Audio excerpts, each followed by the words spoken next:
Bismillahirrahmanirrahim. Assalamualaikum warahmatullahi wabarakatuh. Waalaikumsalam warahmatullahi wabarakatuh. Ya, alhamdulillah hari ini pesertanya sama seperti kemarin. Tambah satu ya? Tambah satu Fajar, tapi Remon nggak bisa ikut, terus digantikan Mas Wilis. Kemarin itu kita masih obrolan aja itu banyak banget dan kita masih menyisakan banyak pertanyaan. Yep. Salah satunya tentang kemarin kan ada 3 sikap mental nih Mas. Iya. Nah, yang memberi, menerima, nah ini yang ketiga yang melepas itu kan pasti belum semuanya dikeluarkan. Apa tentang melepas nih, Bu? Ya, sikap. Jalan kayu itu kan membangun 3 sikap mental ya. Sikap mental yang pertama itu menerima kayu sebagaimana apa adanya. Kemudian yang kedua memberi nilai, memberikan penghargaan, memberikan passion kita juga, memberikan kejujuran kita atas material tersebut. Yang ketiga melepas. Nah, melepas itu melepas secara aktif ya. Melepas itu yang pertama bahwa setiap kayu dia bisa rusak, bisa pecah, bisa hancur. Nah, itu harus kita pahami, harus kita hargai sebagai sesuatu yang natural. Kalau Anda menganggap pecah retak, berlubang, hancur itu sebagai satu kecacatan, sikap mental kita akan menjadi arogan. Kita akan gagal menghargai salah satu karya masterpiece Tuhan yang disebut kayu. Karena kita membuat grade, kayune elek, kayune ra iso apa-apa, kayune ora awet, kayune empuk, kayune gampang rusak. Nah, jadi karya masterpiece Tuhan yang disebut kayu itu akan di-grade oleh manusia dengan cara yang seperti itu. Saya pernah punya pengalaman ketika tahun 1997-an itu, jadi 3 tahun setelah saya menikah itu kan kerjaan saya belum begitu bagus dan saya masih agak nakal gitu. Sehingga nggak pernah berpikir tentang rumah. Nah, itu suatu saat istri saya bilang, "Mas, kita ini kan sudah keluarga, masa nggak punya meja kursi?" Saya tanya, "Lah kowe ndidit ta?" "Ya duwe, ning gur sakmene." "Ya ketoke gur nggo golek kayu sengon wae. Meja kursi yang dari kayu sengon." Akhirnya kita nyari-nyari, itu satu set meja kursi dari kayu sengon itu harganya sangat murah sekali. Waktu itu hanya tahun-tahun itu hanya berapa ya, 400 atau 300 saya lupa, tapi itu sangat murah. Dan itu terbeli dengan kondisi saya yang saat itu. Terus tahun 2002, mungkin sekitar 5 tahun setelah itu kebetulan istri saya kita dapat rezeki, terus kita pengen membeli yang baru. Tapi memang triggernya itu karena meja dan kursi yang kita beli yang dari kayu sengon itu beberapa bagiannya ada yang patah kakinya, terus dienggo wis rada meleak-meleak. Akhirnya kita beli yang baru. Nah, pada saat saya beli yang baru, kemudian kursi-kursi dari sengon itu saya angkat untuk saya bawa ke rumah mertua saya. Itu apa yang ada di dalam hati saya? Yang ada di dalam hati saya melihat meja kursi sengon itu dan saya mengucapkan terima kasih. Matur nuwun ya. Kamu telah memberikan kebahagiaan pada saya selama 5 tahun dan itu lebih dari cukup. Itu masalah perspektif, masalah bagaimana kita menghargai kayu. Sebagian besar orang tidak berpikir dengan cara begitu. Ketika kamu punya perabot gitu yang sudah kamu pakai selama bertahun-tahun kemudian rusak, ya mungkin kamu kan berpikir, wah ini kayunya elek, lagi tunggu 5 tahun wis rusak. Orang kan kemudian akan menjudge itu sebagai barang cacat, barang elek. Kok kowe lali nek kowe jane misu-misu, kowe jane yo ngelek Gusti Allah. Itunya kamu lupakan karena itu kan karya beliau, kayunya. Dan itu yang pertama. Yang kedua, bahwa ketika materialnya itu kita sebut jelek ya, itu biasanya karena itu masalah kebodohan, Mas. Jadi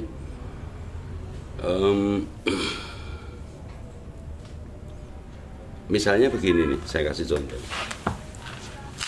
Ada orang yang belajar nukang kayu dari kecil, dia pegang kayu jati. Kemudian sampai dia besar, dia terkenal tukang yang bagus, kerjaannya halus, tapi dia ngerjainnya kayu jati terus.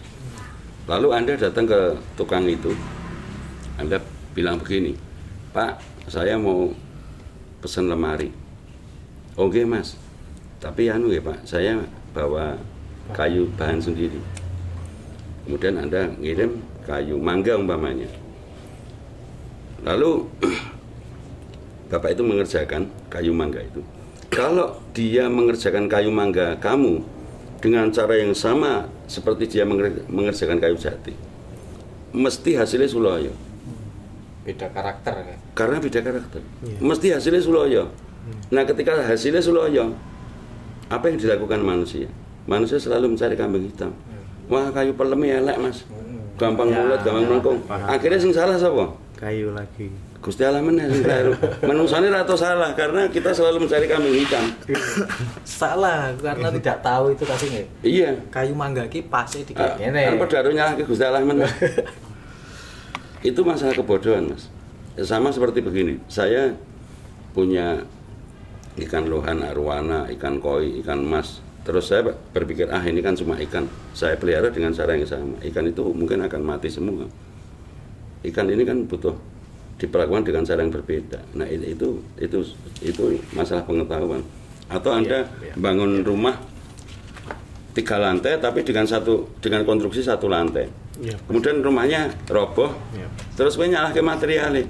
Nah, iki berarti pasirnya elek, semennya elek. Mesinnya elek, itu kan jelas karena kebodohan.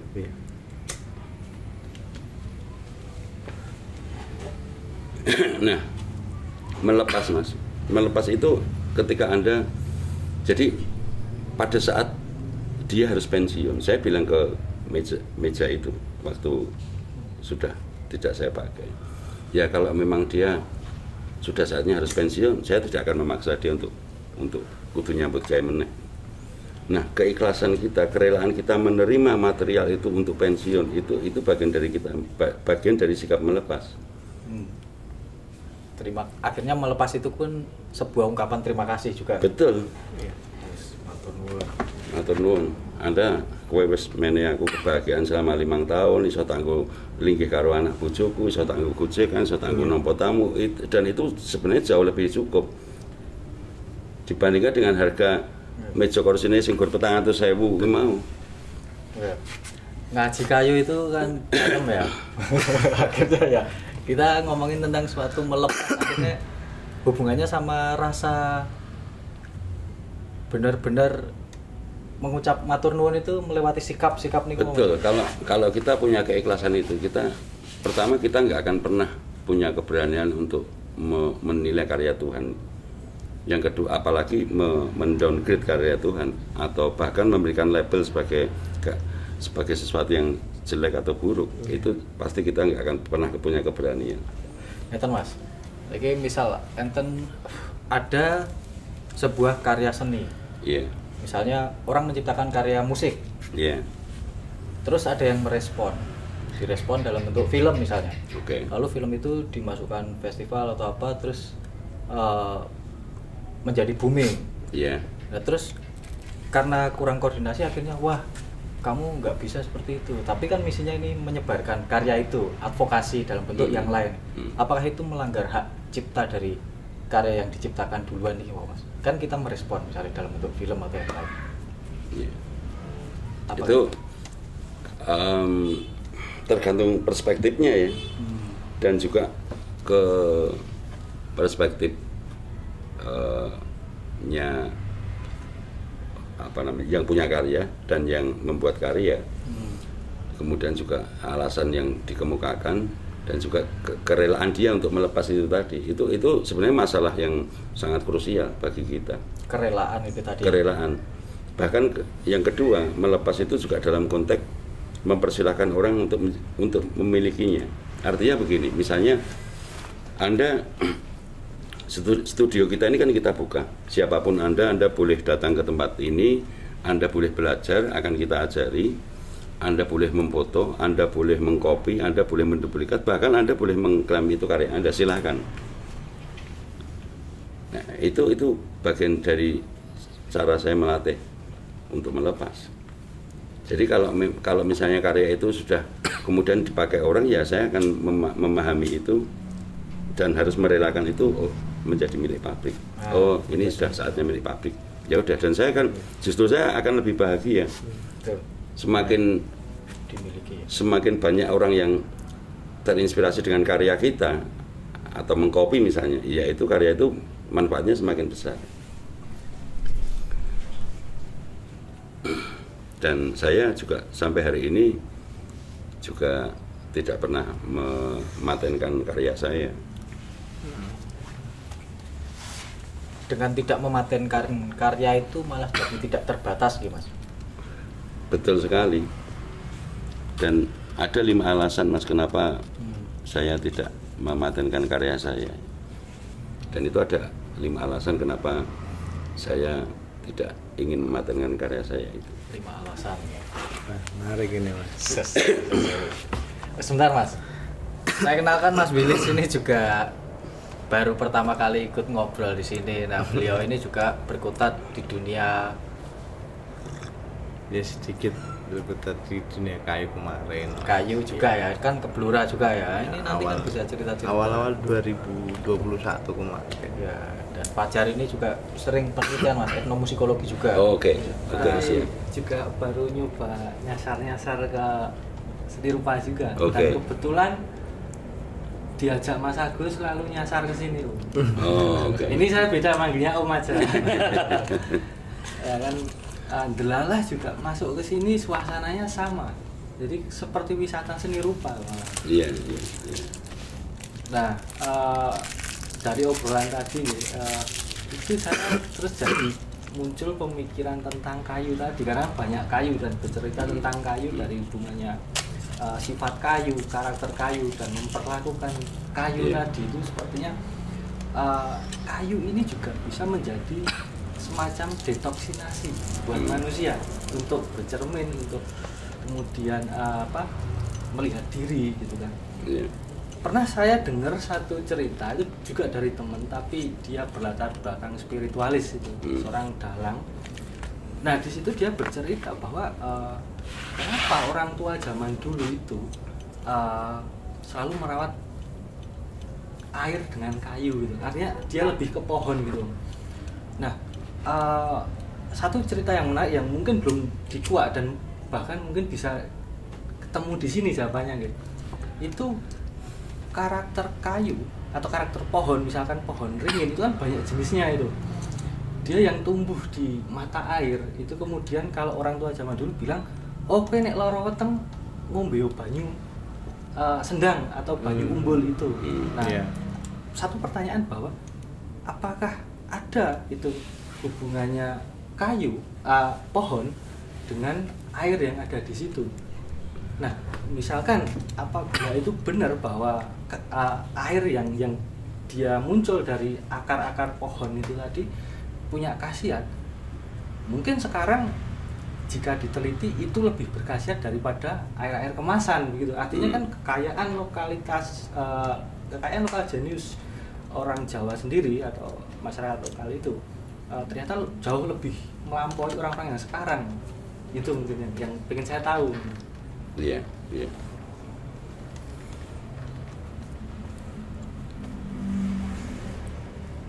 5 manfaat dulu.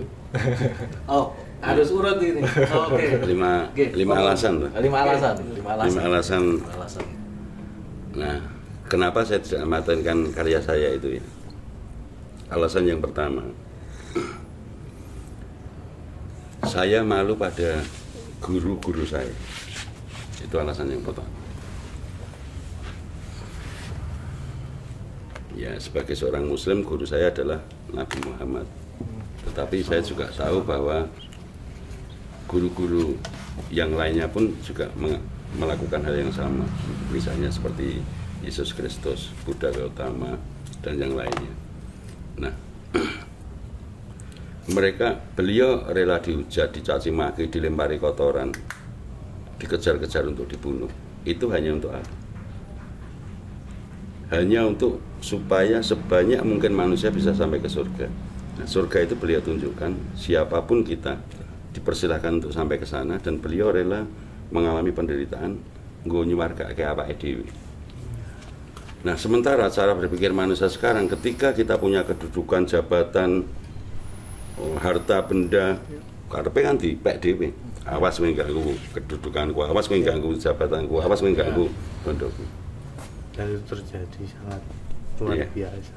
Dan itu sebenarnya sikap yang memalukan. Tamak, ya. Dan itu alasan yang pertama. Apalagi hanya karya seni, kan meja kursi di kopi wae. Karena guru-guru kita itu bahkan swargae diwenehke. Ya. Itu yang pertama. Yang kedua, saya berguru pada para pembuat sejarah. Newton, Einstein, Benjamin Franklin, Thomas Alva Edison, Wright bersaudara, Mozart, Beethoven, dan semuanya. Misalnya Thomas Alva Edison, ketika dia melihat matahari, bulan, bintang, lalu dia berpikir, alangkah berharganya kalau saya bisa membuat sesuatu yang bercahaya seperti matahari dan bulan.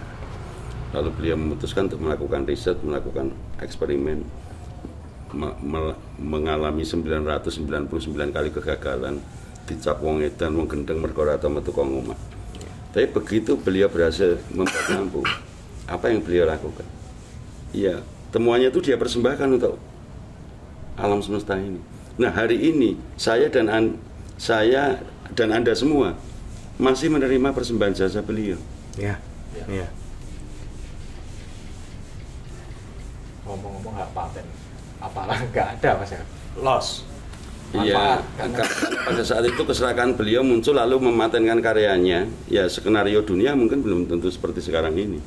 Ya. Indonesia kuat bayar royaltinya tahun berapa kita nggak tahu. Ya. Yang ketiga, saya mengikuti jejak para empu. Saya, Mas Agus, Mas Fajar, Mas Willis, Mas Beri, kita semua lahir ceprot tiba-tiba langsung isoh nyawang, wong joget, wong ukir kayu, wong batik, wong gamel. Iya. Itu karena apa? Karena keilmuan orang-orang dulu. Para empu itu semuanya diwariskan. Orang sing dipeki dhewe-dhewe. Semuanya diwariskan. Dan artinya itu kita semua siapapun di situ yang berlatar belakang apapun itu punya satu kesempatan yang sama untuk mengalami satu pengalaman yang baru gitu. Betul. Nah, saya memang pernah mendapatkan penghargaan ya. Tapi penghargaan itu kan manfaatnya kan gur kebanggaanku karo anak bojoku. Tidak memberikan manfaat apapun untuk orang lain. Nah, temuannya orang-orang hebat pembuat sejarah, empu-empu itu kan gila-gilaan. Kalau saya bandingkan karya saya, sedahsyat apapun karya saya, itu kalau saya bandingkan dengan apa yang telah dilakukan orang-orang para pembuat sejarah itu, nah, karya saya itu hanya seperti butiran debu. Surat dadi apa-apa, enggak. Itu yang ketiga. Yang keempat, bahwa kontribusi saya dari semua karya saya itu hanya 1%. Yang 99% itu akumulasi dari banyak hal. Pertama, Gusti Allah wis nyepake kayune. Itu kontribusi terbesar. Lalu kayu itu tak sawang ya ora iso tekan ngomahku dhewe. Artinya harus ada yang menebang, harus ada yang mengangkatnya ke truk, harus ada sopir truk kudu ana sing gawe bait, truk kudu ana sing ngisi solare. Engko nek wis tekan workshop ini itu harus ada yang memotongnya, harus ada tukangnya, harus ada yang membuat mesin surutnya, mesin gergajinya, mesin burnya. Nah, mereka betul-betul hadir dan terlibat dari semua karya-karya saya. Dan harus Anda ketahui bahwa mereka yang membeli kontribusi 99% itu, mereka tidak pernah mengklaim itu karya mereka. itu kan luar biasa. Iya. Betul. Kalau saya mengklaim seolah-olah 100% karya saya, artinya saya meniadakan kontributor yang 99% tadi. Ya, memang seperti itu. Termasuk Gusti Allah. Iya. Berarti kan aku kurang ngakoni. Sembrono sawang kamu. Itu yang keempat ya Mas. Yang kelima, saya merasa setiap hari Tuhan menuntun saya untuk melihat, mendengar, menyaksikan penderitaan orang lain secara terus-menerus. Apakah itu melalui televisi, melalui internet, melalui radio, melalui surat kabar, melalui cerita teman-teman. Ada perempuan diperkosa, dimutilasi, korban bencana, korban longsor, korban tsunami, orang kena COVID, kemudian korban kecelakaan. Kita ini setiap hari dituntun oleh Tuhan untuk melihat, mendengar, menyaksikan kesedihan dan penderitaan orang lain terus-menerus. Kalau dengan cara seperti itu, se-ekstrim itu Tuhan menuntun kita, dan itu tidak lalu membuat kita melatih empati kita, melatih kemurahan hati kita, ya harus dengan cara apa lagi? Nah, oleh karena itu saya membuka workshop ini agar siapapun Anda bisa datang, bisa belajar di sini secara gratis. Kemudian Anda bisa meniru, Anda bisa mengcopy, Anda bisa menduplikat, terserah. Kalau dengan cara itu akan memberikan manfaat untuk orang lain, kita akan bahagia. Itu bagian tersulit dari melepas. Tapi itu harus kita latih. Kalau saya melihat itu gini Om, dari prosesnya Om Barata, terus kemudian dengan keterbukaan itu justru ilmu itu terus bertumbuh gitu loh. Iya, itu benar sekali. Jadi kalau misalkan itu justru ditutup rapat, itu orang jadi nggak tahu. Yeah. Bukan ke karya seninya mungkin. Yeah. Tapi justru ke cerita pengalaman perjalanan dari setiap waktu, terus kemudian didapat apa, lalu dialihkan ke mungkin kami yang muda-muda ini bagi kami mungkin satu referensi untuk menapaki hidup ke depan seperti apa. Itu kami meresapi satu pengalaman dari orang lain, terus kemudian mungkin di tahun depan atau di kesempatan mendatang itu baru terasa, oh iya iki loh sing kita dapat. Mungkin 10 tahun ke depan kita nggak tahu perjalanan kita akan seperti apa. Nah, itu. Jadi pengalaman antara satu orang dengan orang yang lain mungkin berbeda, tapi ya seperti tadi getok tular tadi bisa perjalanan kita paling enggak kita bisa menapak dengan hati-hati gitu. Ya semacam itu mungkin yang bisa saya tangkap itu. Gini Mas, nah Mas Barata ini kan sudah mempunyai 3 sikap mental, juga 5 alasan nih kok. Sekarang ini saya nom-nom pengen ngerti Mas. Jadi bagaimana cara melatih kedisiplinan untuk menjaga sikap-sikap nih wow. Bagaimana kita menjadi manusia yang akhirnya sampai memahami bagaimana menghargai apapun itu sampai sedemikian gitu. Ya, saya belajar juga dari kayu itu Mas. Jadi kayu itu kan awalnya kan pohon. Pohon itu dia bisa ada buahnya, bisa ada bunganya. Coba Anda belajar merenungkan hal-hal yang sederhana itu. Misalnya begini, misalnya kayu atau buah atau bunga aja ini, saya kasih contoh bunga. Setiap pohon yang berbunga, dia ketika sudah saatnya dia harus mempersembahkan apapun yang dia miliki, dia akan mempersembahkan itu dengan sukarela, dengan sukacita. Dia akan mempersembahkan keindahannya, wanginya untuk alam semesta, untuk didatangi lebah dan lain sebagainya. Nektarnya bunga tersebut. Betul sekali. Dan bunga-bunga ini nggak usah diberi nama, karena nama menjadi nggak penting. Apakah bunga ini berada di taman para raja, di taman para bangsawan, di taman rakyat jelata, Bahkan apakah bunga ini berada di hutan, di gunung, atau di comberan sekalipun, pada saatnya dia harus mempersembahkan apa yang dia miliki. Dia akan mempersembahkan itu terus menerus. Dan bunga tidak pernah peduli. Pada saat dia berbunga, apakah dia dilihat orang atau tidak, apakah dia mendapatkan tepuk tangan dan sanjungan atau tidak, bunga tidak pernah mempedulikan itu. Dan dia juga tidak membutuhkan itu. Nah, manusia sangat sulit untuk mekar seperti bunga itu. Mekarnya kita itu kan bersyarat. Misalnya ini kita di dalam rumah, pintu kita ada yang dodoki, dok. Didelok sih, tangga kukuran. Ya, kita sulit untuk mekar karena mau tanggane dhewe. Apalagi orang yang kita anggap orang-orang yang derajatnya rendah. Nek langsung teko direktur apa mungkin pejabat. Ya. Wah, kita dimekrak-mekrake. Kita dimekrak-mekrake. Nah, belajarlah untuk menjadi bunga. Pada saat Anda bertemu dengan orang lain atau siapapun, Anda harus belajar mekrok secara ikhlas. Supaya apa? Supaya kamu menjadi milik banyak orang. Supaya kamu bisa dimiliki orang lain.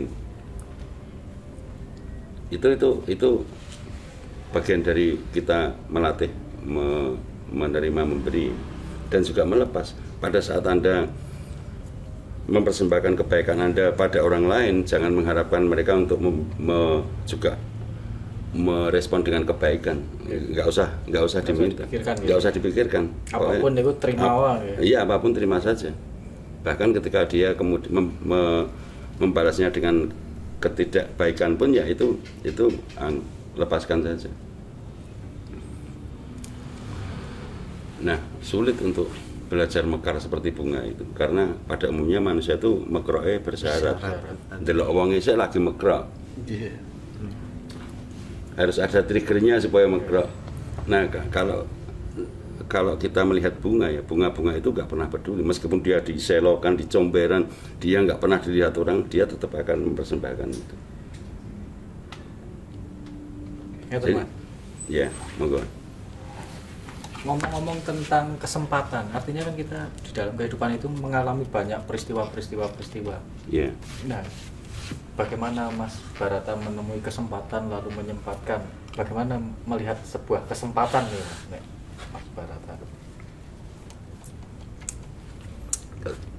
Ya, kalau saya mendapatkan kesempatan, saya akan sesegera mungkin untuk mempersiapkan semua hal yang membackup atau mendukung kesempatan itu. Misalnya ketika saya belum pernah belajar di arsitek, saya diberi kesempatan untuk bikin desain rumah misalnya. Ya, saya harus belajar ilmu arsitektur. Bukan kemudian saya lantas mengabaikan, itu tidak penting. Tidak boleh begitu. Tetap saja mencari. Ya, misalnya nih, dulu saya waktu sekolah itu saya bodoh, Mas.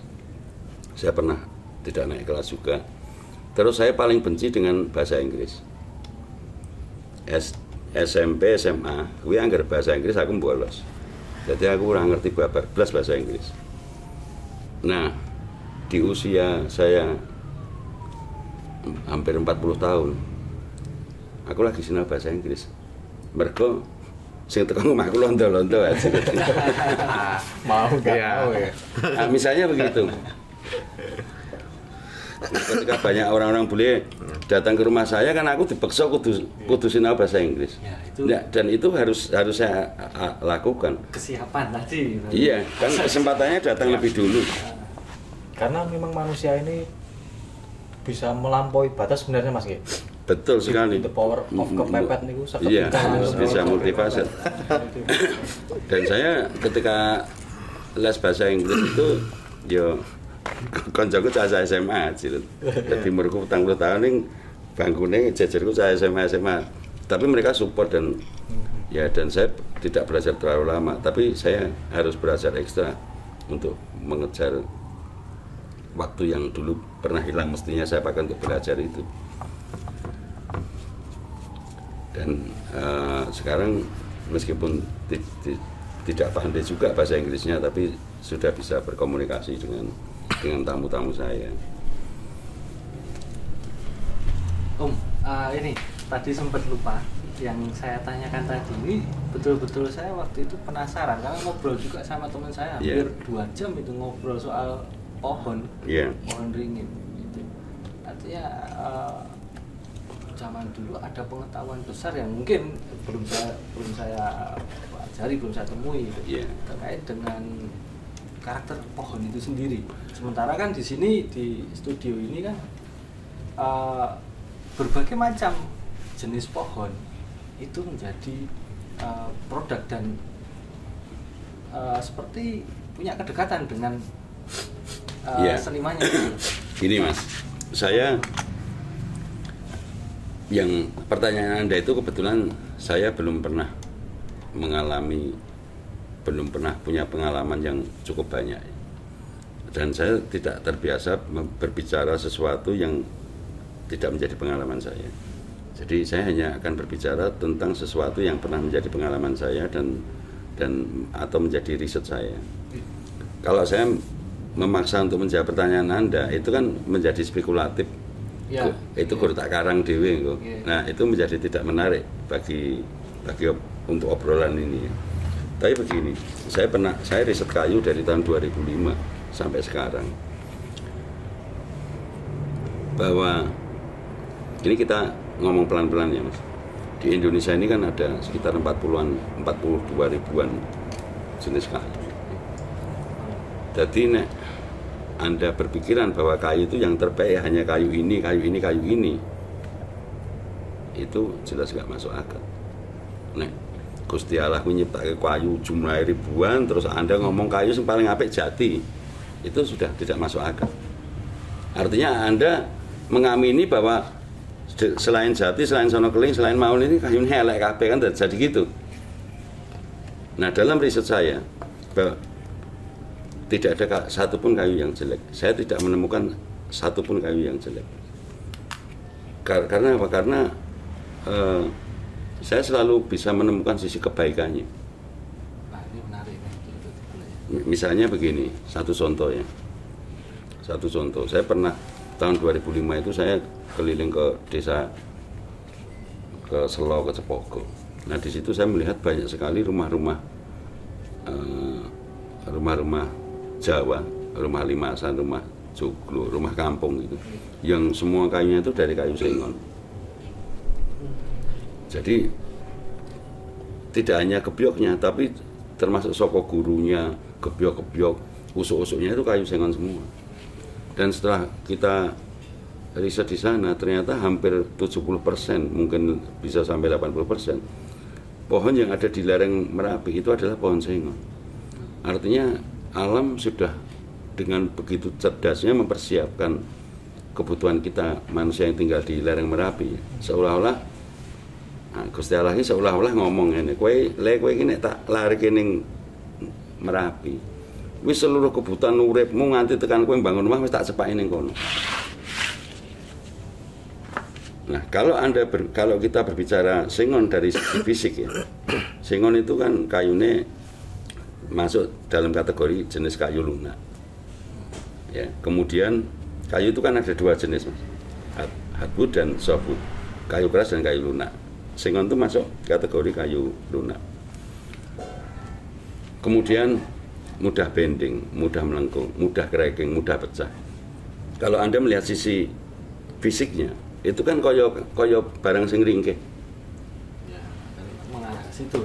Ya, tapi Anda juga harus melihat sisi yang lainnya. Saya memberikan analogi begini. Ketika saya melihat National Geographic di kutub utara itu kan ada kelinci yang bulunya sangat lebat, yang dia tinggal di kutub. Kalau Anda diadu secara fisik dengan kelinci itu, mesti menang kowe. Mbok tendang pisan, mbok tendang pindho, kelincine mati. Ning nek kowe didukon urip ning kutub, nanti dulu. Hebat. Ngerti maksud saya ya? Paham. 1 minggu di sana kita koid dia masih lari ke sana kemari. Cekeran sih. Karena apa? Karena dia telah dipersiapkan oleh Tuhan untuk yang menjadi yang terbaik di tempat itu. Nah, itu harus kita sadari. Nah, sengon itu ketika dia kecil lahir ceprot, dia semakin besar, andai kata dia menjadi yang terbaik di tempat itu menjadi sangat masuk akal, Mas, karena dia telah dikondisikan untuk melampaui seluruh iklim apapun di lereng Merapi. Paham saya, jadi paham itu. Nah, jadi semacam apa? Ya semacam karakter etnis lah, misalkan bicara ke etnis bahwa anatomi tubuh itu menyesuaikan atau memang sudah disediakan dengan situasi ekosistem di sekitarnya. betul. Gitu. Ini ada lagi, Mas. Misalnya kayu yang di pinggir pantai itu kan banyak sekali pohon. Pakau. Bukan pohon kelapa. Kelapa ya. Oh, Nah, kayu kelapa yang ada di pinggir pantai itu akan menjadi sangat bagus untuk rumah-rumah konstruksi kayu di atas pondasi tanah berpasir. Iya. Dan itu terjelaskan. Gini ya, air laut itu kan kandungan zat asam garamnya kan sangat tinggi. Dan kandungan asam air laut itu punya kemampuan merusak yang luar biasa. Besi stainless saja keropos ya. Korosif. Nah, korosif ya. Sekarang kamu bayangin, kambil gue yang ada di pantai loh ya, lahir ceprot ketika dia masih segini, nyelot gede, gue esok awan sore bengi gojekannya karo banyu laut. Ya. Kalau dia sudah dirancang Tuhan menjadi yang terbaik di tempat itu. Paham gak maksud saya? Paham. Nah, kalau Anda melihat fisiknya mungkin kayu nempok itu dia nggak urusan dengan itu. Tapi dia telah dipersiapkan dengan luar biasa. Ini kebetulan gitu kan? Iya. Gak ada yang kebetulan. Iya. Gitu. Kan kalau kelapa itu ditandur Gusti Allah ning pinggir pantai itu kan mesti ono Maksud tujuan. ada tujuannya. Enggak mungkin wis kowe tuku nang ndi sak-sakmu kan enggak begitu. Pasti karena tujuan tertentu. Salah satu yang bisa sebenarnya itu banyak sekali kalau kita breakdown. Nah, jadi sekarang dalam keyakinan saya no wood is inferior, tidak ada satupun kayu yang jelek. Jadi ketika saya meyakini bahwa semua kayu adalah yang terbaik, maka kemudian cara berpikir saya adalah ketika saya menjual produk, kuwi mestinya wis ora ana bedane antara jati karo sengon, regane padha wae. Dan itu terjadi di tempat kita. Nangkep gitu nih. Betul loh. Akhirnya terbuka. Jadi terbuka itu. Oh ternyata Wang Sinawang. Akhirnya Wang Sinawang juga. Betul. Untuk membaca kayu itu. Membaca pohon itu Wang Sinawang. Enggak sekedar. Jadi gini Mas, jadi baik buruk kayu itu kemudian menjadi kontekstual. Iya. Menjadi kontekstual. Pohon kelapa dia.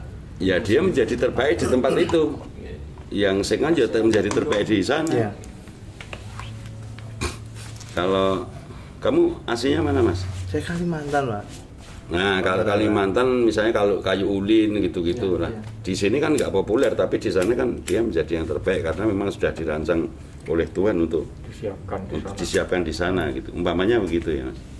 Ini benar akhirnya jadi konteks kita itu betul itu tadi konteks kita ngaji kayu. Akhirnya dapat apa? Jadi nggak ada material yang salah penempatannya itu nggak pernah ada. Ntar Mas, ini teman-teman niku pasti yang kemarin nyimak video kita itu menanti tentang peristiwa kegaduhan tentang proses penciptaan karya kan kemarin katanya ketoknya. Sepertinya. Ya saya tapi saya senang itu bahasa ketoknya. Udah lama nggak keluar ya. Itu menjelaskan bahwa kita jarang berbahasa Indonesia itu. Ketoknya niku kan begini ya. Iya. Ya, tapi penting bisa ketemu lah. Ini menarik ya. Kemarin kalau kamu nyimak videonya kemarin Mas. itu ada Mas Barata ini kalau mencipta karya itu menggunakan metode penyangkalan dan kegaduhan itu masuk teknik atau apa Mas? Itu hasil dari penyangkalan pasti membuat kegaduhan. Nah, Itu yang kita tunggu. Iya, ya, kalau nggak ada kegaduhan nggak akan berkembang wacananya kan. Iya. kalau Iya. di teater itu teknik muncul, sweat itu. Nah, kegaduhan itu kan bagian terpenting dari pertanggungjawab seorang kreator. Kalau Ya. kalau seorang kreator itu sudah tidak membuat kegaduhan, besar kemungkinannya dia mungkin masih berproses, tetapi sudah kreativitasnya sudah berhenti.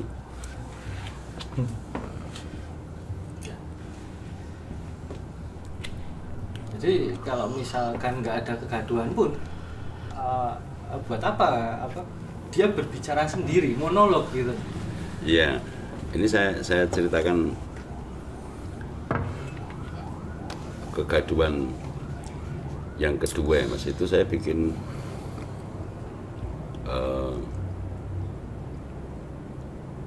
mebel arang, Mas. Mebel arang. Arang kayu. Jadi, nah hampir semua yang saya lakukan untuk penyangkalan itu bersumber dari penderitaan. Hampir semuanya bersumber dari penderitaan. Jadi bagaimana merubah penderitaan itu menjadi kebahagiaan atau merubah racun menjadi obat. Yang pertama itu kan juga dari penderitaan. Yang kedua ini setiap kali tukang saya itu selesai mengerjakan, lalu pada saat dia membawa barang, itu kan kita selalu ngomong, Mas hati-hati ojo nganti tiba, Mas hati-hati ojo nganti ketatap, Iya. Mas hati-hati ojo nganti lecet, Mas hati-hati ojo nganti reget.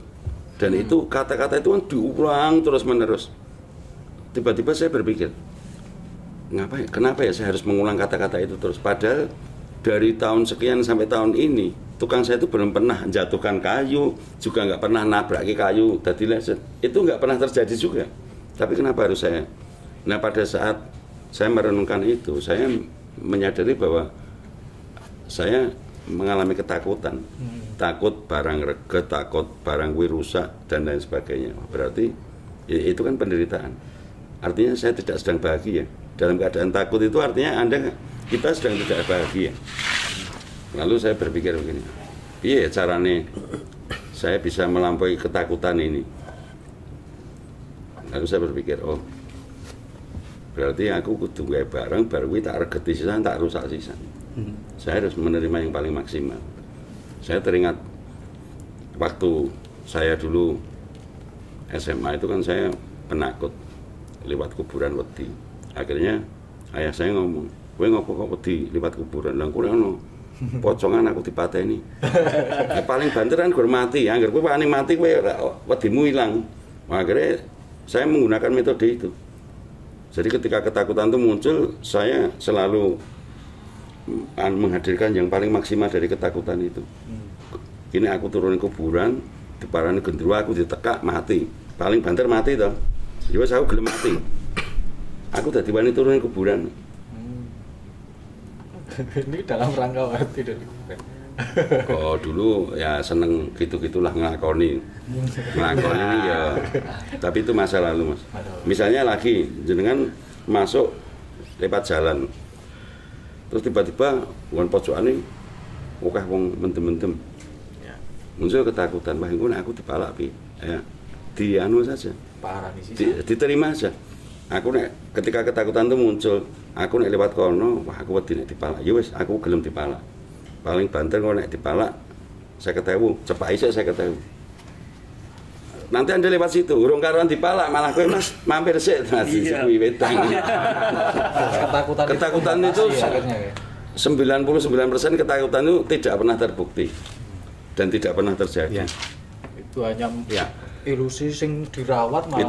Itu pikiran yang mendramatisir dan kemudian menimbulkan ketakutan. Nah, akhirnya saya belajar membuat arang, Mas. Saya belajar membuat arang. Nah, tanah yang dulu saya pakai buat mangkak rayap itu, kemudian saya bikin lubang. Nah, saya memproses meja, kursi, lemari gitu. Itu saya proses seperti kita bikin arang. Karena arang itu kan cara membuatnya kan di dalam tanah, bukan membuat tungku seperti bikin bata atau genteng, tapi dia pakai sekam. Nah, tapi kita hanya butuh pembakaran itu terjadi mungkin hanya 20-40%. Harus ada kayu yang masih cukup bagus di situ. Jadi nah itu waktu jadi ya bentuknya itu meja lemari tapi wujudnya ya areng, pecah merongkol. Wah itu luar biasa itu dan fungsional. Nah setelah itu kita harus riset lagi supaya arengnya itu jadi kuat, nggak rapuh. Terus nanti ketemu orang langes. Nah itu misalkan kaosnya putih begitu dicuci halus masuk lemari, besok begitu keluar lemari jadi zebra gitu misalkan. Oh enggak itu sudah dipegang sudah enggak itu Mas. Enggak flek itu kan kita proses lagi. Nah ini saya cuma mancing teman-teman yang nanti nonton di YouTube, wah lah wingi nek ngebu lemari piye. Nah itu. Ya. Lalu setelah itu saya bikin kegaduhan lagi itu merespon jamur Mas atau blue stain. Jadi di industri kayu ketika kayu Anda keluar blue stain-nya, keluar jamurnya, itu akan di-reject, akan disortir. Itu di industri kayu itu dianggap kayu yang harus disortir, dianggap kayu jelek kan gitu ya Mas. Nah, ketika mereka semua berpikir begitu, kayu-kayu itu tak tampani. Nah, bagaimana Anda bisa mengatakan itu cacat dan jelek karena padahal itu proses yang natural. Lah mungkin proses yang natural bisa mbok anggap elek piye? Itu kan nggak masuk akal. Itu karena keserakahan kita. Keserakahan menungso ini nggak mebel, kowe aja rusak, kowe aja pecah, kowe ora tok melengkung. Itu kan keserakahan kita. Itu sehingga karena keserakahan itulah kita gagal melatih keikhlasan kita untuk menerima mereka. Bahkan untuk menerima jasa-jasa mereka yang telah memberikan kebahagiaan selama masa pakai selama bertahun-tahun, itu terdistorsi semua hanya karena keserakahan kita. Karepe meja, kursi, lemari ora rusak. Ini justru dari sesuatu yang rusak, sesuatu yang orang lain nanggep itu sudah nggak berguna, malah muncul inovasi, memancing pikiran lagi untuk iya ya dikapake ya arep diolah apa meneh. Dan justru karena rusak itu terjadilah ide-ide baru, terjadilah inovasi itu. Keserakahan itu seperti begini.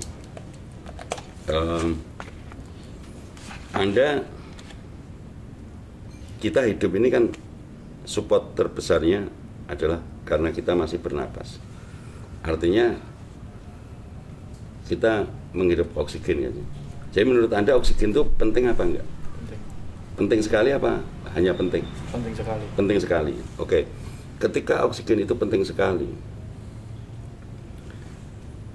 kemudian saya pun juga berpikir begitu.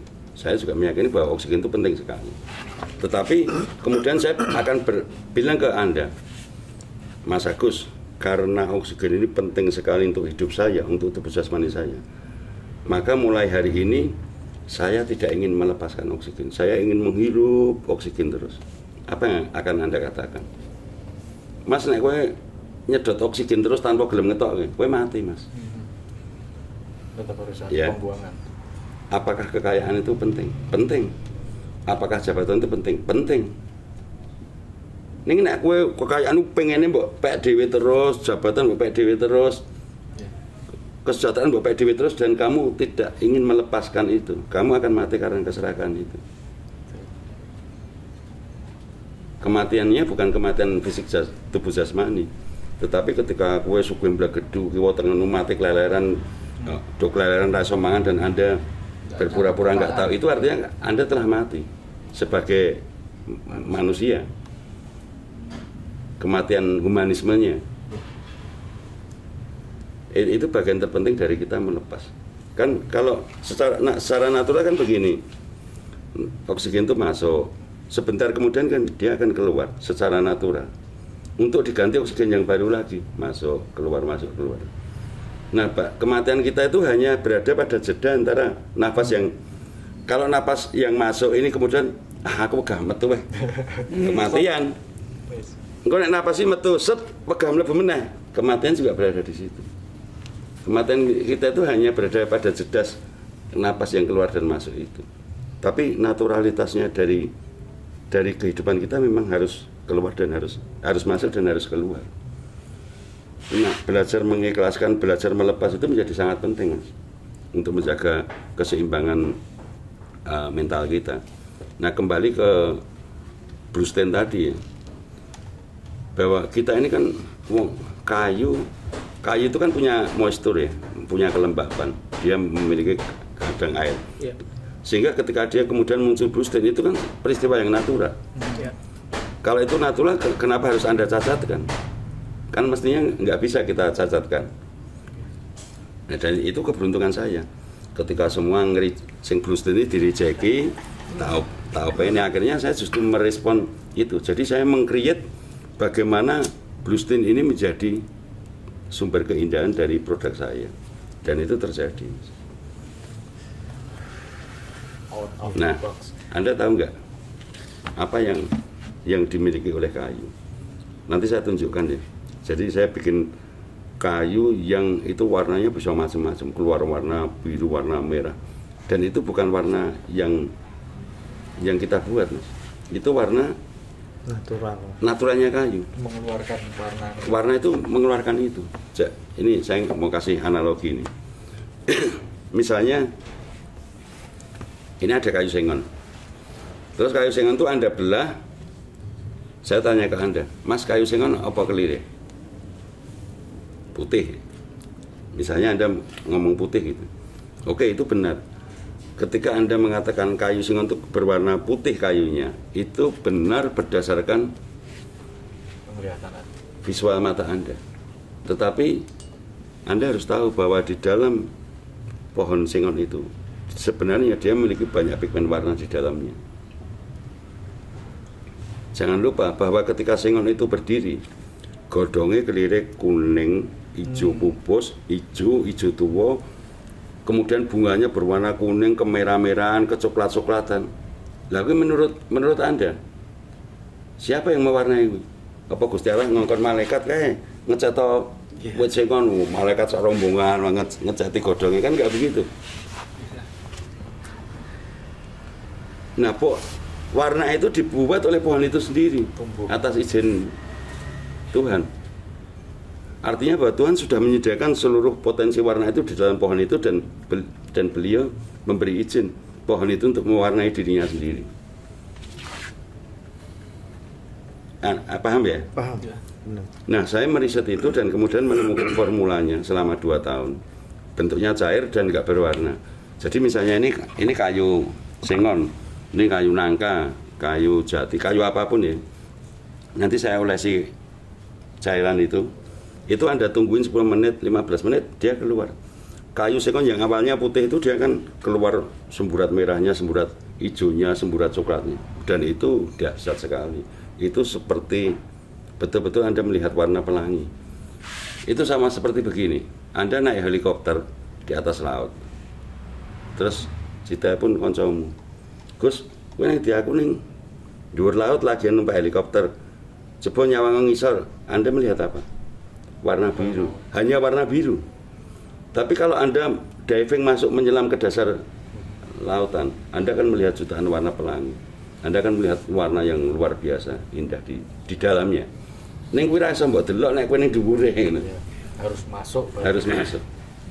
Nah, jadi pesan saya, siapapun Anda, jangan pernah merendahkan apalagi nyepelekke karya-karyane Gusti Allah.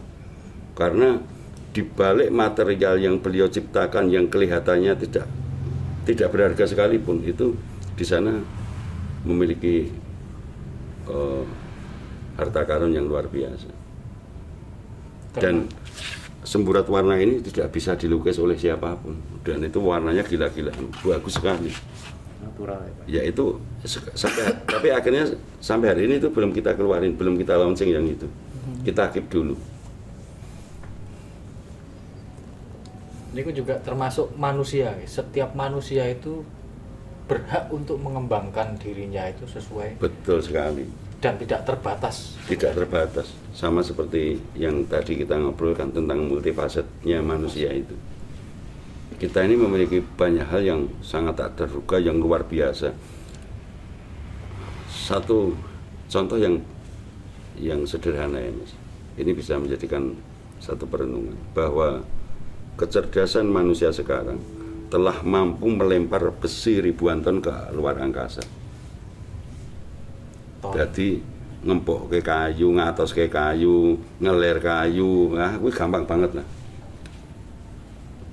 Yang jauh lebih sulit aja sudah bisa dilakukan oleh manusia. Handphone itu kan sudah gila-gilaan. Barang kecil tipis saja udah bisa keluar gambar, bisa untuk merekam, bisa untuk macam-macam.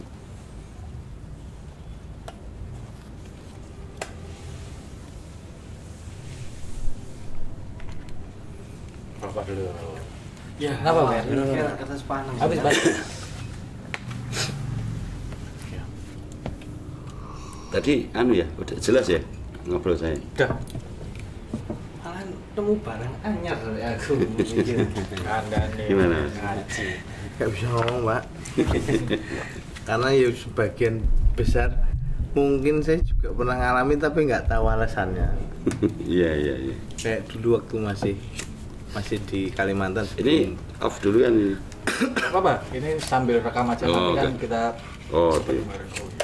Saya tadi mikirnya bahwa sing jenenge ngaji kayu iki bakal ngomong kriya, ngomong teknik, ngomong Wah, bentuk sebentar gitu. ini bentuk. Nah, ini malah perlu direkam ini. Iya. Ini kenapa, malah- Pak? Hah? Ini udah Rekam, ngetek. Oh, ngetek ya. Iya, ya tadi. Ini malah bagus. Saya mikir Teruskan, Mas. lagi itu, Mas. Apa? Itu. Jadi tak pikir datang ke sini tadi bakal bahas teknik bentuk ornamen itu. Oh, Karena oke. kegowo awalnya itu mah baru Iya, dari itu iya. gitu. Tapi begitu sampai sini loh, mengatakan filosofi. Akhirnya betul ini satu kumpulan pengajian betul. Dan saya nemu akhirnya ternyata seperti itu. Enggak sesederhana ngomong ke sesuatu terus rampung didudui kita ini kayak gini. Walaupun secara kebutuhan penting nggak penting karena kita punya kesibukan masing-masing, pikiran itu kemana-mana. Tapi begitu sampai sini tadi ya sambil dengar sambil melu ngoceh juga, oh iya ya ternyata ngono. Iya, ini kan tajuknya Artinya ada satu perjalanan proses yang nggak banyak orang tahu. Akhirnya Barata nemu carane ngelir rasa nganggo cat malah saka kayune dhewe. Ini saya pikir nggak mudah juga, nggak bisa 1 minggu 2 tahun bahkan hanya untuk mengamati si kayu tadi. Gitu Om. Jadi, Ya, dan itu semua warna natural di kayu itu berada di kulitnya, Mas, di kambiumnya. Jadi misalnya gini, pelepah kayu sengon, kayu mahoni ya. Kayu mahoni itu pelepahnya kamu lepas, Iya, terus kamu masukin air atau kamu godok kan dia berwarna merah. Merah, gitu. betul. Nah, warna merahnya itu warna yang paling bagus untuk pewarnaan naturalnya pohon itu sendiri. Karena ya siapa yang mewarnai dia menjadi merah? Kan pohonnya sendiri. Ya berarti warnanya berada di sana juga dong. Oh, ini sebuah temuan baru berarti sebuah temuan mungkin kayak Mas Barata tadi cerita satu pohon itu ternyata beragam warna itu bukan dari dalam kayunya saja tapi ternyata ada dari pohonnya ketika pohon baru daun baru tumbuh, daun pertama, daun kedua kan warnanya berubah terus bunganya itu masuk dalam satu elemen tubuh kayu ini. Artinya di dalam pohon itu ada pigmen warna itu. Karena dia mengeluarkan warna-warna itu. Betul. Wah, ini rahasia pencipta. Nah, sementara orang-orang Jawa itu terbelenggu oleh parameter-parameter kayu sing apik sing atos. Padahal ning kene kayu empuk tak atoske gampang. Wis ora kanggo ning kene parameter kuwi. Kayu sing apik sing kelire coklat, kelire abang. Jadi ketika Anda bertemu dengan kayu yang kelirnya putih, misalnya kayu lo, kayu beringin, kayu asam. Kayu asem itu dianggap elek hanya karena dia tidak berwarna merah atau coklat. Dianggap jelek. Nah itu sebenarnya kebodohan kolektif bangsa kita, masyarakat kita. Itu menjadi kebodohan, dan Anda harus tahu bahwa kalau kita bicara tentang limbah ya Mas, limbah itu di dalam jalan kayu kita mengenal 2 limbah, tapi limbah yang dipahami masyarakat umum itu hanya satu perspektif. Yang disebut limbah itu adalah sisa hasil hasil olahan yang sudah tidak terpakai, yang kecil-kecil itu kan dianggap limbah. Itu limbah dalam pemahaman yang pertama ya. Limbah yang kedua, limbah yang dihasilkan oleh satu paradigma yang salah dari satu komunitas masyarakat terhadap material itu, sehingga kemudian mereka gagal menghargai kayu-kayu tersebut. Kayu beringin, kayu lo, kayu sengon, kayu A. Banyak sekali kayu-kayu di desa yang itu besar-besar, ambrukno ditekai dhewe nganti sak bosoke. Bahkan kayu besar-besar dirajangi munggo kayu bakar. Itu artinya dia menjadi limbah karena kita gagal menghargai itu. Jadi limbah itu ora kudu kayu cilik-cilik. Mbok kayu ombone 2 meter nek kowe ora dihargai itu berarti kan limbah. Nah ini Om, nyempil sedikit pertanyaan tadi waktu kesini ya. Ini kok ada, tak kira itu betul bentuknya ini kok kayak buku kok kadoan bareng tak cedak itu tak cedak. Loh ini kayu ini. Ini maksudnya apa nih Om? Enggak buku tapi suka kayu, padahal iya. Buku sendiri bahannya itu dari kayu. Ya ini kebetulan kan itu produk saya tahun 2018 lalu. Jadi kita bikin lumayan banyak. Itu untuk stul Mas, stul dan meja. Nah itu value yang saya bangun adalah bahwa di masa lalu sumber ilmu itu berada di sini, di dalam buku.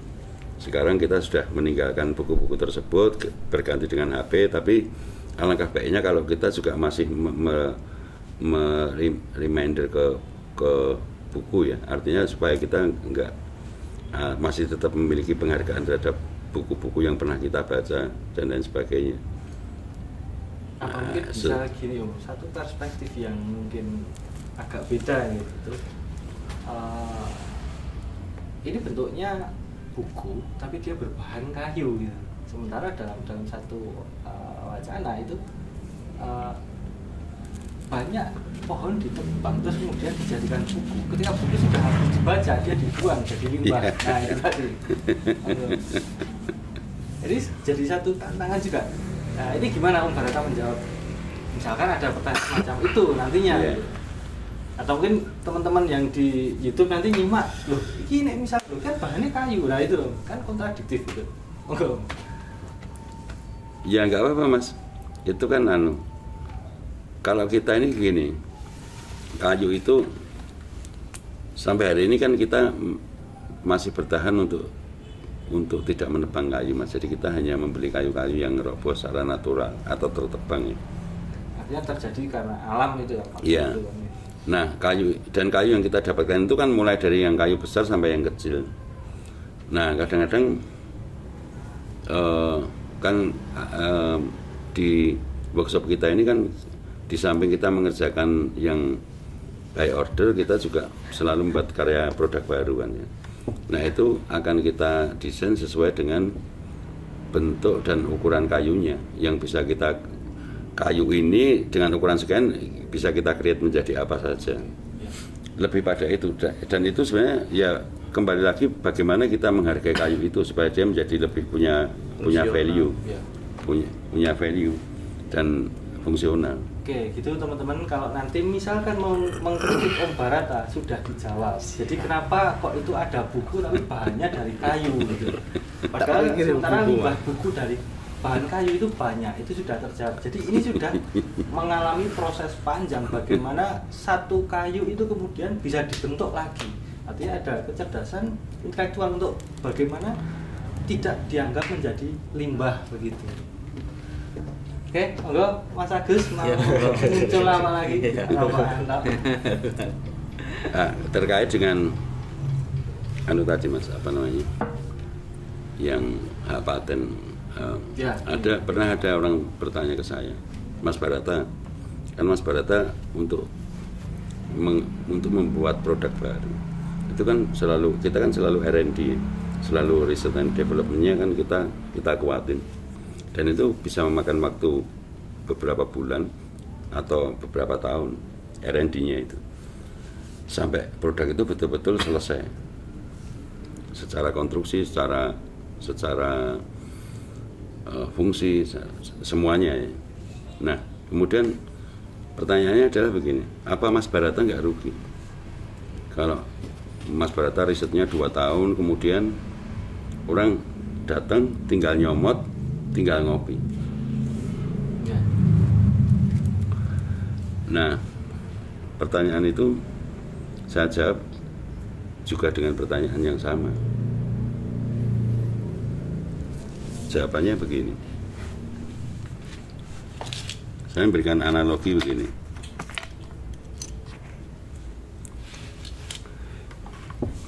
Ini ada 2 lilin. Ini 1 lilin, ini lilin yang kedua. Nah lilin yang ini, Waalaikumsalam.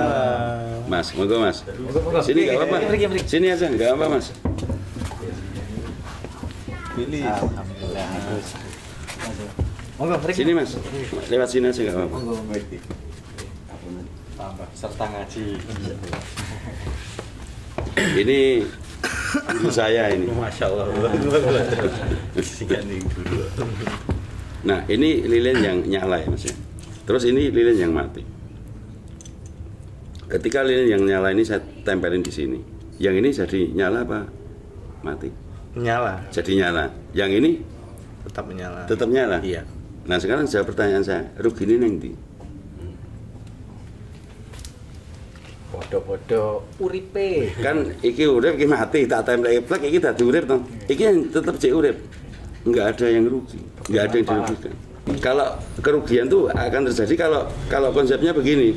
Iki urip kita iki mati, tak tempel iki dadi urip kita dadi mati, itu ada yang dirugikan. Tapi yang terjadi kan enggak begitu. Ini kan sistem transformatif ya. Enggak pernah ada yang dirugikan. Justru ketika lilin yang mati itu kita tempelin dia nyala, dia berpotensi menyalakan lilin yang lainnya yang masih mati. Itu hubungannya dengan memberi wow ya. Betul. Dan melepas kebermanfaat. Karena ketika kita punya sesuatu terus orang lain itu memanfaatkan sesuatu dari kita, terus dia jadi berkembang, kita kan mahasiswa alhamdulillah wes PN wes rezeki. Napas yang Anda keluarkan itu kan akan diserap oleh daun-daun ini, akan diolah kembali untuk menjadi oksigen yang baru. Dan ini juga kalau ini jadi satu hal yang menarik. Saya muncul ini satu pikiran bahwa hanya tumbuhan, hanya pohon yang dia mandiri, sementara yang lain enggak. Kalau pohon dia enggak butuh manusia untuk makan, tapi manusia dia butuh pohon untuk berteduh, untuk ngambil oksigen. Tapi kalau pohon dia mandiri, dia tumbuh sendiri, cari air sendiri. Sementara hewan, manusia dia butuh itu tumbuhan itu. Nah itu juga kemarin sudah kita bahas tuh bahwa pohon itu, ya pohon itu kan kalau kita breakdown itu gila-gilaan itu luar biasa Mas. Mulai dari daunnya itu sebagai pemasok oksigen ya. Jadi mesin pembuat oksigen. Kemudian kerindangan dari pohon-pohon itu, kemudian kita bicara tentang batangnya, manfaatnya apa saja untuk bikin kertas, triplek, konstruksi rumah, jendela, kusen dan lain sebagainya. Kemudian pelepahnya, getahnya, kemudian buahnya, bunganya, kemudian akarnya, itu gila-gilaan. Tapi hanya karena pohon itu tidak bernama jati, tidak bernama sono keling, tidak bernama kayu maoni, berapa banyak orang yang bisa menghargai pohon itu. Sementara kontribusinya setiap pohon itu atas kebahagiaan umat manusia selama jutaan tahun itu sudah luar biasa. Ini juga buat teman-teman, jadi yang ketinggalan nggak cuma saya, nanti teman-teman yang lain yang belum nonton kan bisa nyimak untuk yang episode kedua ini mungkin. Jadi bisa diulangi, teman-teman bisa nyimak yang bagian pertama sama bagian kedua untuk satu wacana ini itu diulang 2 kali. Ada satu hal yang memang penting kita sampaikan itu tentang fungsi pohon sebagai penyangga mata air itu Mas. Karena kan kita melihat banyak sekali sekarang program yang akhirnya ning kono kae padahal sendang loh, tapi saiki kok dadi pabrik. Wah, kan. Ya, itu LIPI pernah meriset itu Mas. Saya lupa tahun berapa, tapi saya sempat baca, tapi saya agak lupa ini ya Mas. Hanya di situ kalau tidak salah ada tulisan begini, bahwa setiap pohon yang diameternya sekitar 1 meter itu akar-akarnya dia mampu mencengkeram air dan menarik air itu 4.000 kubik air atau 40 kubik air, saya agak lupa, tapi itu mampu mencengkeram itu, sehingga bisa dipastikan bahwa semua sendang itu pasti ada pohon besarnya. Nah, oleh karena itu kecerdasan orang-orang di masa lampau, pohon itu kan disakralkan, obah genduwone, obah sing nunggu itu supaya orang ditegur. Cara menyampaikan. Nah, ketika kemudian pohon itu tertebang, itu mata airnya pasti surut dan pasti mejen, pindah, hilang deh. Pasti hilang karena sistem kapilernya kan terganggu di situ. Yang membuat dia tertarik ke atas tuh sistem perakarannya pohon-pohon besar itu. Dia menembus sungai-sungai tanah itu kan lewat. Iya. Hanya itu butuh, itu sebenarnya menarik untuk dipelajari. Mudah-mudahan LIPI bisa memberikan artikel ke kita nanti. Ya itu tadi yang maksud saya yang saya tanyakan tadi seperti itu. Mungkin dari LIPI atau Badan Riset Inovasi. Iya. Yang sedang kalau kemudian di masa lalu air itu menjadi manfaatnya lebih besar, itu sangat masuk akal karena kan itu air bersih ya Mas. Air jernih, air yang betul-betul masih belum terkontaminasi, air murni. Itu masuk akal, make sense sekali itu. Dan mungkin kualitasnya lebih bagus daripada air mineral kemasan itu. Iya. Mikroplastik dan lain-lain kemasan. Dan kalau misalkan kita itu terjebak sama promosi iklan mungkin itu justru dari pohon itu tadi yang sebetulnya alami. Iya. Belajar memahami pohon dan merenungkan pohon itu bisa kita pakai untuk melihat hidup dan kehidupan ini. Ngopi sih.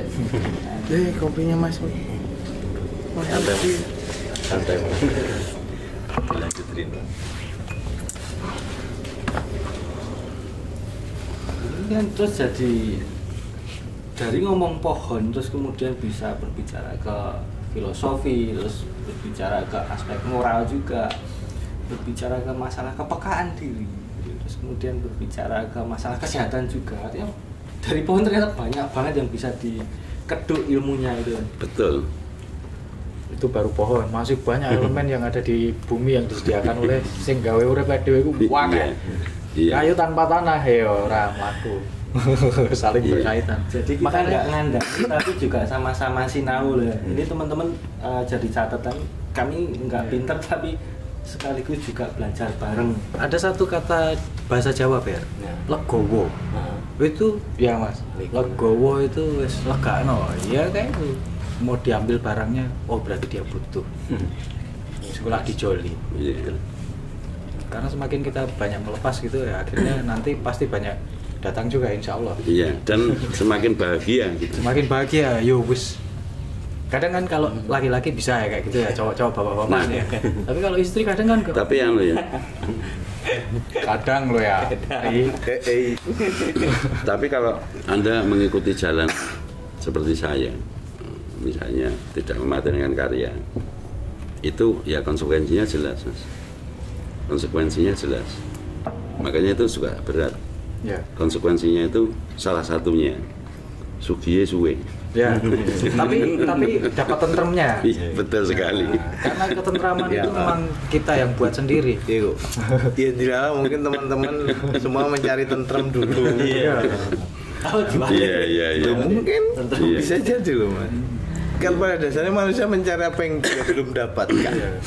Ya seperti banyak contoh kan, orang sukses di tahun di umur 40, di umur 60, umur 62 meninggal sukses di tahun 60, terus tapi kesuksesannya mewaris sampai bermanfaat. Nah, itu kan sing dongake yo banyak sekali. Ya semoga kan obrolan-obrolan kita ini juga ya sedikit menambah manfaat. Iya. Insyaallah. Oke Om, ini Om, saya pengen tahu harapannya Om Barata kalau nggak dipatenkan itu ke depan itu mungkin gambarannya akan seperti apa?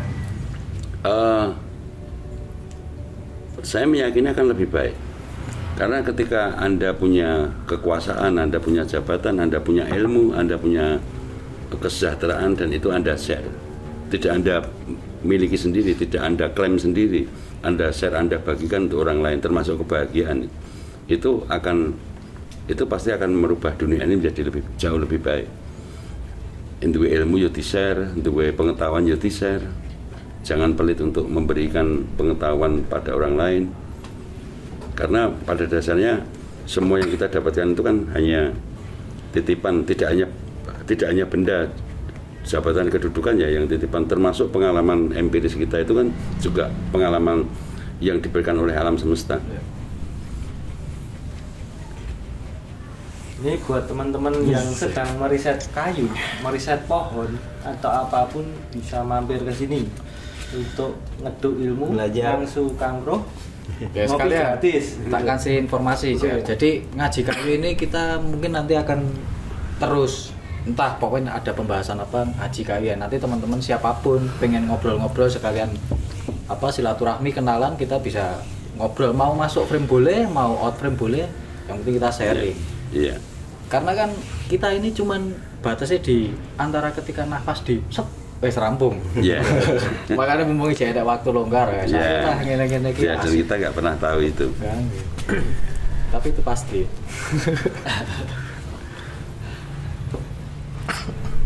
Jadi kalau kita lagi diem itu bukan kehabisan ide tapi lagi mencari ide lagi. Iya. Mencerna, Mas. Terus. Menyerap. Jeda kita ngopi itu sebenarnya narik ide supaya melebuni pikiran terus ditok di bareng gitu. Ya itu kalau Anda kesalahan Anda muncul, Anda ingat-ingat kata-kata saya tentang ambekan tadi. Ya kadang kita Ya, bahwa napas ini memang penting untuk saya, untuk tubuh jasmani saya, tapi saya harus mengeluarkan lagi. Ya. Itu bagian dari keseimbangannya. Kita pasti pernah merasakan seperti ini.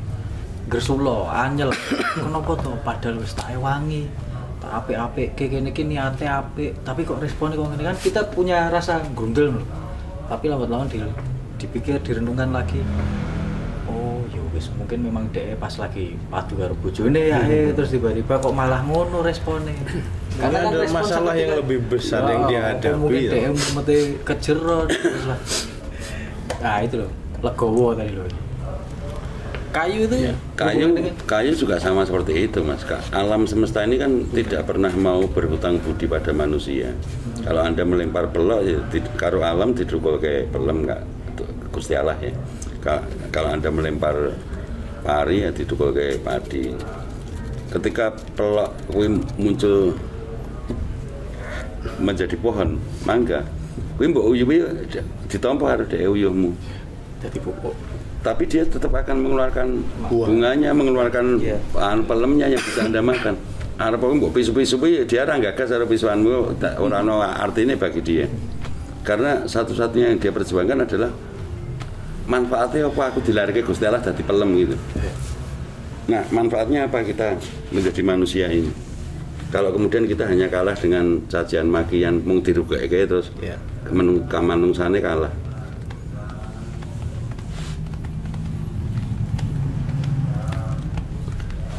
Nah, buat teman-teman juga yang pengen belajar teknik, wis apa wae otodidak ning nggon kene ya iso nyantri di sini juga bisa. Yang Gratis. punya pacar Dan pengen sinau di sini, mau kasih souvenir sinau ning kene gratis, mulih mbok gowo.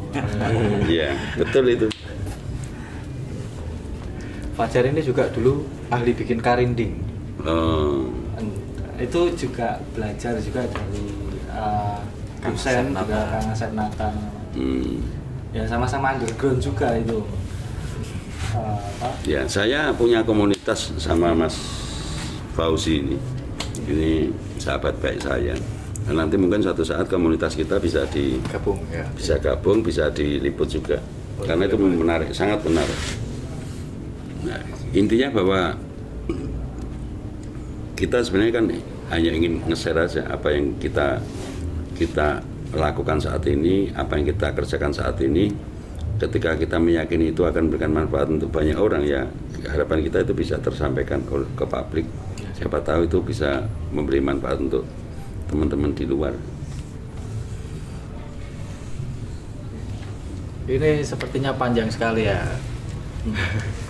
Kajiannya masih panjang. Tadi ada bocoran, nanti ada komunitas dari Mas Fauzi. Bagaimana? Sepertinya kita cukupkan dulu karena 1 jam lebih ada ini ya kayaknya ya. Lebih. Oh, 1,5 jam malam ini, alhamdulillah. Berapa Mas Barata, ini kita cukupkan dulu. Ya, boleh. Pokoknya sampai jumpa di malam berikutnya. Kalau mau gabung silahkan, seperti Mas Fajar dan Mas Willis baru bergabung malam ini. Juga ini baru kedua kalinya kita ngaji kayu. Untuk alamatnya nanti tertulis di bawah kolom komentar ya. Komplain. Pokoknya kalau teman-teman merasa manfaat silahkan subscribe, dan dukungan apapun itu kita ya jalani aja, yang penting tetap berbuat baik. Dan satu catatan lagi bahwa Sarasehan ini sebetulnya lintas disiplin ilmu. Jadi mau background apa aja, mau ngeduk ilmu apa aja, silahkan datang ke sini. Anda yang backgroundnya dari teknik ataupun malah dari hukum, oh silahkan di sini. Artinya wawasan kita juga bertambah juga, terutama yang muda-muda ini. Ya, kita belajar bersama nanti. Belajar bersama. Ya. Semoga dialog kita malam hari ini tidak sekedar menjadi hiburan intelektual ataupun hiburan emosional, Mas. Tapi lebih daripada itu, saya berharap dialog ini akan menginspirasi siapapun yang melihat dan mendengar pembicaraan dialog kita, akan melakukan perubahan yang lebih baik. Amin. Ya Rabbi. Amin. Siap, mantap. Oke, sekian dulu malam ini perjumpaan kita. Matur nuwun Mas Barata, Mas Fajar, Mas Beri, Mas Fauzi. Sampai jumpa di malam berikutnya. Semoga kita selalu diberikan kesehatan dan keselamatan. Amin. Assalamualaikum. Waalaikumsalam warahmatullahi wabarakatuh. Alhamdulillah.